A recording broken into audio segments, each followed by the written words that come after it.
All right. I'm going to talk now about the cans. And I realize that for many of you, this is going to be a review. I hope that there's something new you can learn from hearing and understanding the cans. I know for myself, I don't think I've learned everything I need to know about the cans. And this is my full-time job, and I've been doing it for many years. So before we get started, I've got my last poll to share with you, if I can get my cursor to work here. All right, here's the last poll for today, for this morning. All right, I'm going to shut the poll down and share the results here.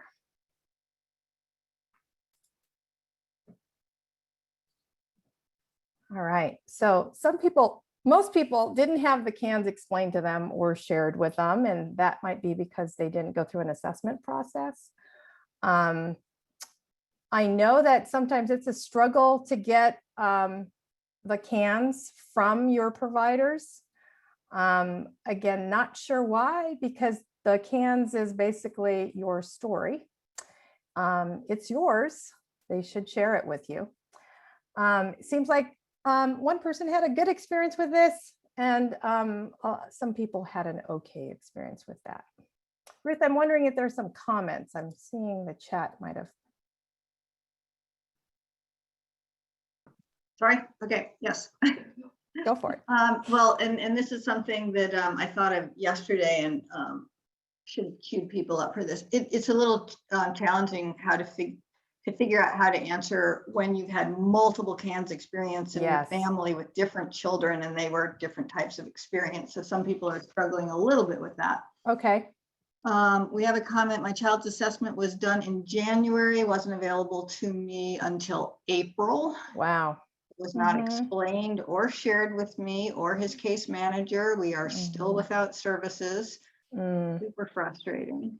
Yeah, super. Another comment, we went through the complete process, hours and hours and even days of it, but it was never explained, just told we still qualify via a letter. Wow. And then another, never received my CANS report. Yeah, I'm so sorry. That's so not acceptable. And Dr. Israel laid out the reasons why it's not acceptable yesterday when he was talking about policy and what the expectation is. And to put it in plain language, right? The assessment information that you are providing to however many providers you talk to, that's your story. That's yours. So to ask for a copy of how they documented your story seems like a no-brainer, but that's what you're doing. You're saying, hey, I just told you my story. You wrote it down. Can I have it back? That's what you're asking for. So you should be able to get it. And it's helpful if you get it, right? Because the more information you have and you're participating in doing something with the information, the better off you and your child are going to be, right? What can we do with the cans? What's it good for, right? Here Dr. are the Fernando? things. Yeah, go ahead. I'm sorry. I'm going to share one more comment because I think Sure. it's important. I'm sorry I popped on video. I didn't mean to. Okay. But we have a comment that, and this is the power of this session and this conference and what you're offering us, that someone just figured out from this event to look and see what level their son is. They never heard about wraparound or heard the words, or they did hear the words but didn't realize that this whole, how it all fits together. And they have a son who is a level 3. Yes, which is wraparound. Yeah, and then a final comment, how important it is from a parent, how important it is to get the document to make sure that they and review it to make sure that it really looks like it's an accurate reflection. Absolutely. And this is why I'm going to take the time to talk about the cans, because I know that the cans gets blamed for a lot of things, and that's okay. I'm not the cans. I don't mind.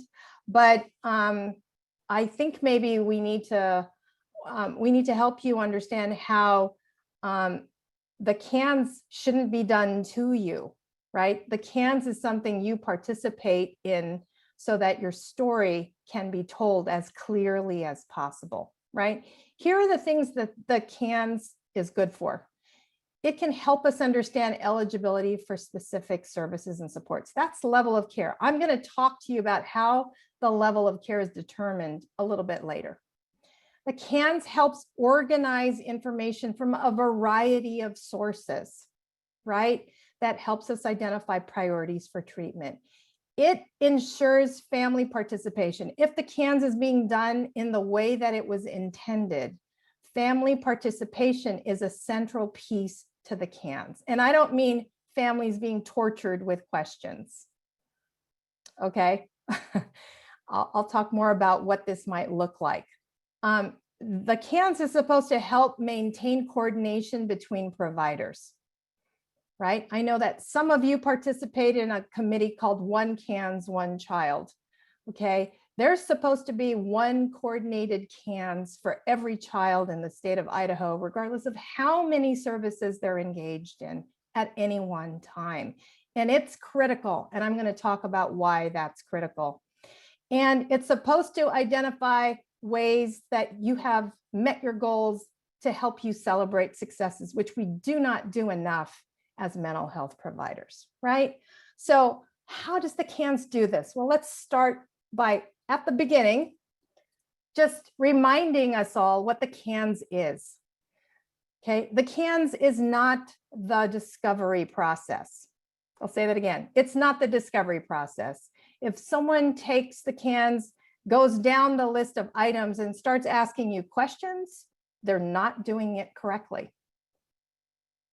Okay, the CANS is meant to be the summary of the assessment process, the summary of the information. It takes all the information that was gathered through interviews, through, all those things I mentioned earlier, brings them together, summarizes them in one tool that everyone can understand what it means. Okay.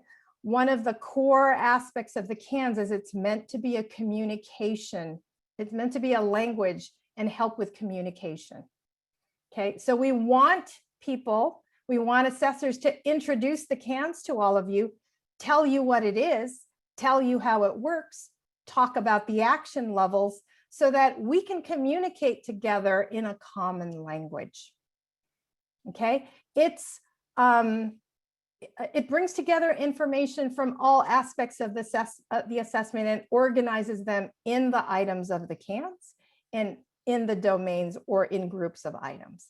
It also brings together all the voices, your voice, your child's voice, all the important people who have been part of the assessment together and summarizes that in the ratings of the CANS. That's the intention of it.